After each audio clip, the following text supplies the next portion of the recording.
कहानी का दूसरा अंश। राजकुमार इतना कहकर अपने निर्माणाधीन भवन की ओर जाने लगा।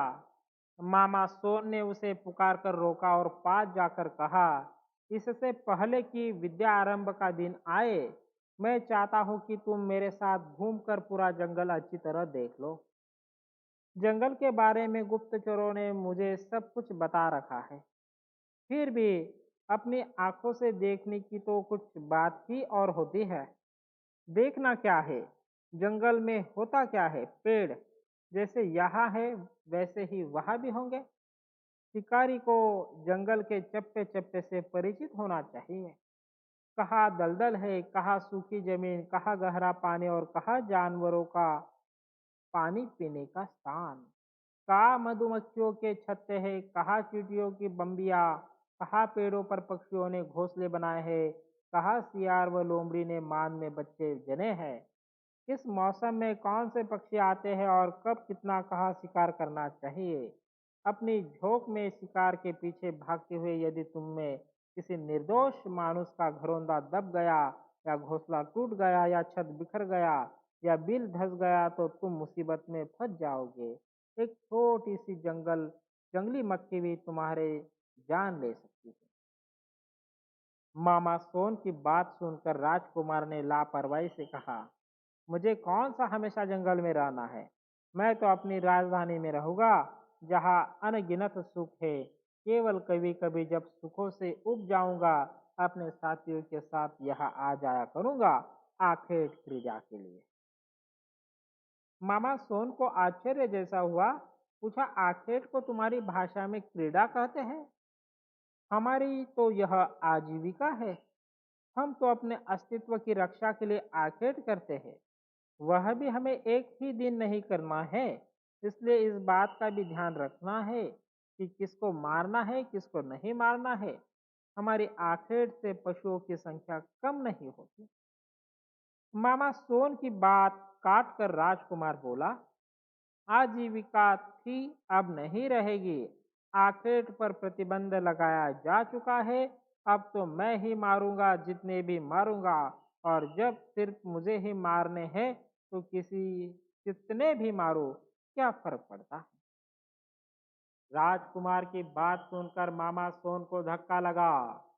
दुखी मन से लौट गए। अगली सुबह राजकुमार के नवनिर्मित महल में गए और बोले, कल से तुम्हारी शिक्षा शुरू हो जाएगी। कल ब्रह्म मुहूर्त में उठना और मेरे पास आना। हम व्यायाम करेंगे, वन देवी की पूजा करेंगे और अपने तीर कमान लेकर प्रशिक्षण स्थल चलेंगे। रोज यही करना होगा। व्यायाम क्यों? मुझे धनुर्विद्या सीखनी है, मल्ल विद्या नहीं। और जल्दी उठने की तो मुझे आदत ही नहीं है। फिर भी मैं कोशिश करूंगा, राजकुमार ने अरुचिपूर्वक कहा। मामा सोन जाने लगे तो राजकुमार मन ही मन बड़बड़ाया, कल को कहेंगे लंगोटी लगाकर घूमना पड़ेगा, लगता है पूरा जंगली बनाकर छोड़ेंगे। आखिर विद्या आरंभ का दिन आया।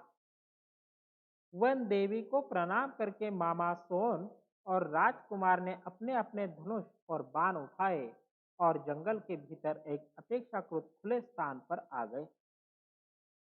मामा सोन ने कहा, तो चलो चिड़ियों से शुरू करते हैं। सामने पेड़ पर ढेर सारी चिड़िया बैठी है।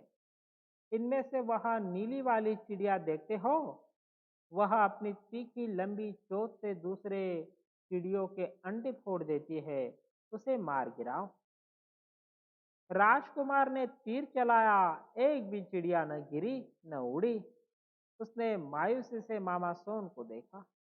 मामा सोन ने कहा, कोई बात नहीं, पेड़ पर सैकड़ों चिड़िया है, किसी एक को निशाना बनाकर तीर चलाओ। राजकुमार ने तीर चलाया, तीर एक डाली से जा लगा, सारी चिड़िया उड़ गई, लेकिन ये तो खिलती है। राजकुमार ने परेशान होकर कहा, कोई बात नहीं, आज घूमते हैं, मामा सोन ने कहा। दूसरे दिन मामा सोन राजकुमार को फिर उसी जंगल में ले गए। आज भी उस पेड़ पर 50 चिड़िया बैठे थे, लेकिन एक भी चिड़िया हिल डुल नहीं रही थी। मामा सोन ने राजकुमार से कहा, इनमें से किसी भी एक को गिरा दो। राजकुमार ने एक एक करके 7 तीर चलाए, लेकिन एक भी चिड़िया नहीं गिरी।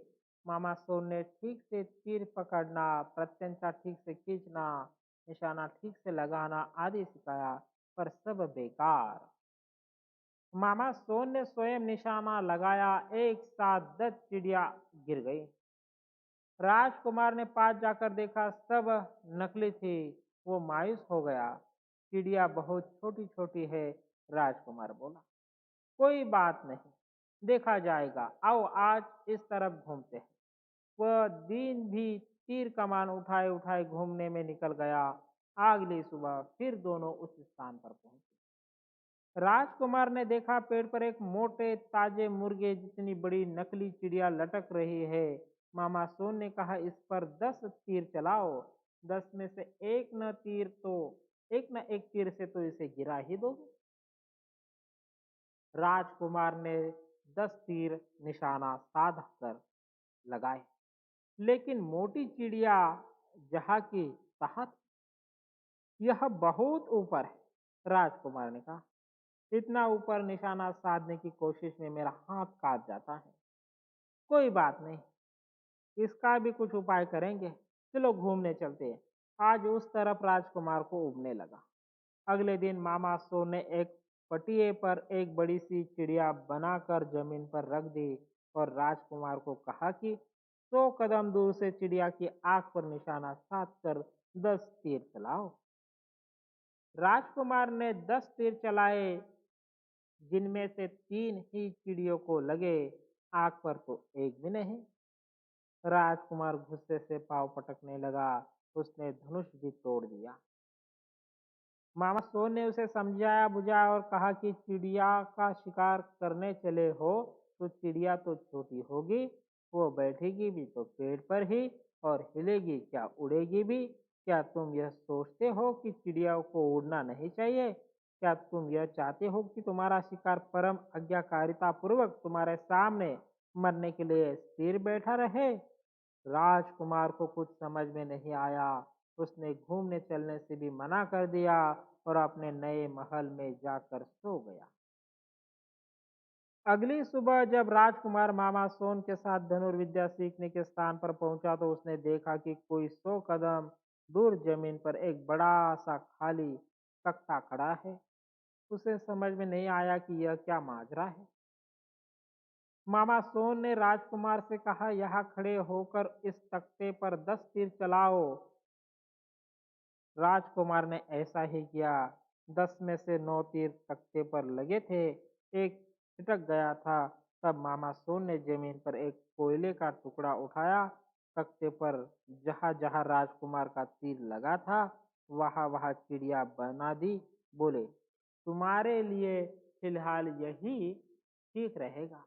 अब तुम कह सकते हो कि आज तुमने 10 में से 9 चिड़िया मार गिराई। कुछ दिन इसी का अभ्यास करना। आओ अब घूमने चलते हैं। आज मैं तुम्हें खुद खुद दिखाऊंगा वह आई हुई। 2 दिन बाद राजा का भेजा मंत्री यह जानने आया कि राजकुमार का प्रशिक्षण कैसा चल रहा है। उसे बता दिया गया कि बहुत अच्छा चल रहा है। 1 महीने भर की समाप्ति पर भी राजकुमार को बस इतनी ही धनुर्विद्या आ पाई कि वह तख्ते पर तीर चलाए और 10 में से 9 चिड़िया मार गिराए। 1 महीने पूरा होने पर राजा, हाथी, घोड़े, मंत्री, कारिंदों और एक सैन्य टुकड़ी के साथ स्वयं बेटे का धनुर्विद्या प्रशिक्षण देखने आया। राजा की सवारी के जुलूस के जंगल में आने की खबर नन्ही चिड़ियों ने दूर दूर तक फैला दी। राजा देखते ही समझ गया कि मामा सोन ने राजकुमार की शर्तों पर उसे धनुर्विद्या सिखाने से एक तरह से साफ मना कर दिया है। राजा को गुस्सा तो अपने बेटे की नालायकी पर आ रहा था, लेकिन जो भी हो वह उसका बेटा ही नहीं, राजगद्दी का उत्तराधिकारी और भावी राजा भी था। इसलिए उसे कुछ कहने के बजाय राजा ने मामा सोन की मुश्कें कसवा दी और बेटे से कहा, आज तेरा गुरु ही तेरा तख्ता है, इसी पर तीर चला। क्योंकि मैं चाहता हूँ कि यदि तू नहीं सीख पाए तो दूसरा कोई भी मामा सोन की धनुर्विद्या न सीख पाए। मामा सोन जानते थे एक न एक दिन यह होगा और वह मन ही मन इसके लिए तैयार भी थे। राजकुमार धनुर्विद्या में एकदम कोरा सही, लेकिन तख्ते पर 10 में से 9 चिड़िया तो मार लेता था। फिर यहाँ तो एक जीता जागता मनुष्य था। मनुष्य से बड़ा कौन सा लक्ष्य हो सकता है, खासकर जब उसकी मुश्कें बंदी हो और पीठ तख्ते से सटी हो, चारों तरफ सशस्त्र सैनियों को पहरा हो, सरपरस्ती के लिए पीठ पर राजा का हाथ भी हो। राजकुमार ने कमान पर तीर चढ़ाया और सांस रोककर निशाना साधा, लेकिन इससे पहले कि तीर राजकुमार की कमान से निकला, चारों तरफ से घने पेड़ों के पीछे से सैकड़ों तीरों की वर्षा शुरू हो गई। राजा के सैनिकों में भगदड़ मच गई और छिपने की और मोर्चा लेने की जगह ढूंढने लगे। कुछ ही देर बाद चारों तरफ से भालू, बंदर, सियार, बाघ, बघेरे, सांप, बिच्छू, ततैया, मधुमक्खियाँ, चील, बाज, हिरण, बारसिंगा, लकड़बग्गा, उदबिलाव, गेंडे, भैंसे, जिराफ, हाथी निकल आए और भयानक गर्जनाएं करते हुए राजा के सैनिकों को उठा उठा कर इधर से उधर फेंकने लगे। जंगल के इस अचानक और अप्रत्याशित आक्रमण से राजा की प्रशिक्षित सैन्य टुकड़ी के भी पैर उखड़ने लग गए। चिल पुकार और बचाओ बचाओ की चीखों के बीच सैनिक उल्टे पैर भागने लगे। कुछ वफादार सैनिकों ने राजा और राजकुमार को एक घेरे में ले रखा था। जब उन्होंने देखा कि इस हमले का मुकाबला नहीं कर पाएंगे, तो वे भी घायल राजा और राजकुमार को लेकर भाग गए। लेकिन कमीने जाते जाते जंगल में आग लगा गए। वन के पशु पक्षी और वनवासी राजा की फौज से तो टक्कर ले सकते थे, लेकिन अग्नि देवता के आगे उनका कोई बस नहीं चल पाता। अफसोस कि न मामा सोन को बचाया जा सका, न उनकी धनुर्विद्या को जो वहां बचा वह बस राख ही बची। राजकुमार का महल भी जलकर राख हो गया, राजा और उसके वफादार सैनिक भी। कहने वालों ने कहा कि बरसात के बाद वहां वन्य वनस्पति और ज्यादा लहलहाकर फूटेंगी। कहने वालों ने यह भी कहा कि वनवासियों के बीच से ही एक दिन फिर कोई मामा सोन जन्म लेगा।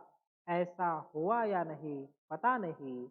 आज मामा सोन के वंशज शहर में बांस की टोकरियां, तार के छिंके और गत्ते के तोते चिड़िया आदि बनाकर बेच रहे हैं। सुना है उनके इलाके में कोई बड़ा बांध बन रहा है, जिससे देश की बड़ी तरक्की होगी। मामा सोन के वंशजों और शिष्यों को जंगल से हकाल दिया गया है। इस प्रकार यह कहानी